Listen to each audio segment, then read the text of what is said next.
Okay, what's up, YouTube? This is J-Man Time, and today I have another rare weapon for you guys today. Today's weapon is quite literally one of the smallest, if not the smallest, artillery piece ever used in the First World War. The weapon I have for you today is the Skoda 37mm Infantry Geschütz Model 1915 or M15. The M15 was a light infantry support gun used by the Austro-Hungarian military during the First World War. The weapon was designed sometime between 1913 and 1914, and the weapon entered service in 1915.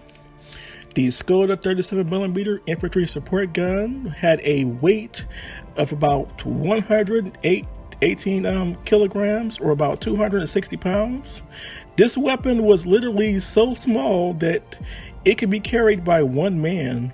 Keep in mind, you could disassemble this gun and carry it by yourself. It was carried in three pieces: the barrel, the breech, and the mount. The mount with the wheels on it.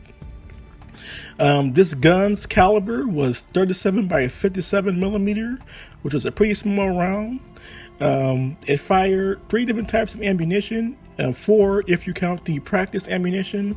It fired a 37mm solid shot, a 37mm grape shot, well, not grape shot, but canister round or shrapnel round, and it also had a 37mm anti-armor round later on in the war. Now, this gun's armor penetration is unknown, but that's largely because this gun is so small that I doubt the armor penetration is any good. Now, the gun's maximum firing range was between 400 and 2,500 yards, or 2,500 yards.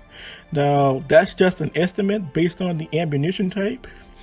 Now, this gun is literally the smallest gun I could find, the smallest artillery piece I could find that was used during the First World War, or during the Great War.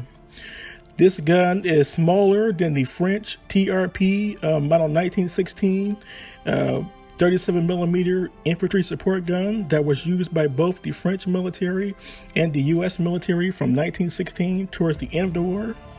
This weapon is smaller than the Russian 37mm, the model 1915 infantry support gun or battalion gun that was used by the Imperial Russian Army. This gun was also, obviously, it's much smaller than the British 1-pounder pom-pom automatic anti-aircraft / infantry support gun used by the British military, and also smaller than the German Sockel cannon, the the artillery piece I showed you in my German anti-aircraft weapons video for World War I. You know, this gun is way smaller than that gun too. That was previously one of the smaller artillery pieces before I found this weapon. Again, this gun is just too tiny. I mean, just imagine you were in World War I, you were an Italian or a Russian soldier, you know, you were on the Italian front, or you were on the Eastern Front in the Galicia region, and you're being shelled by this gun. Keep in mind, this gun was so small that it was considered a grenade launcher by many of Austria-Hungary's allies.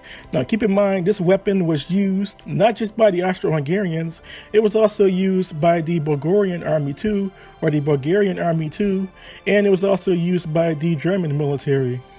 Now, I don't know if this weapon was used by the Ottoman Empire, but it most likely was, as the Ottoman Empire did order a large number of weapons and artillery pieces from the Austro-Hungarian army.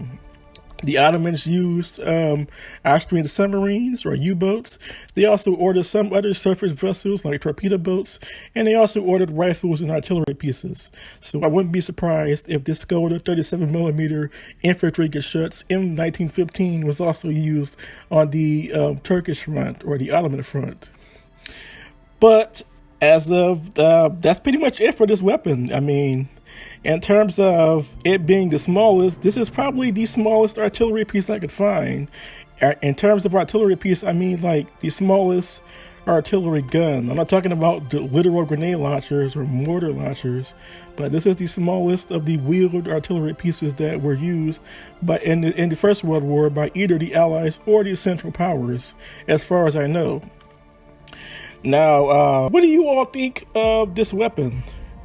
What do you think of this weapon? I mean, this gun is just too small. I mean, look at it.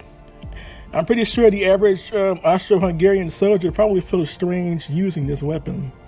But what do you all think? Please tell me in the comment section below. I should do a video on top 10 smallest weapons of World War I.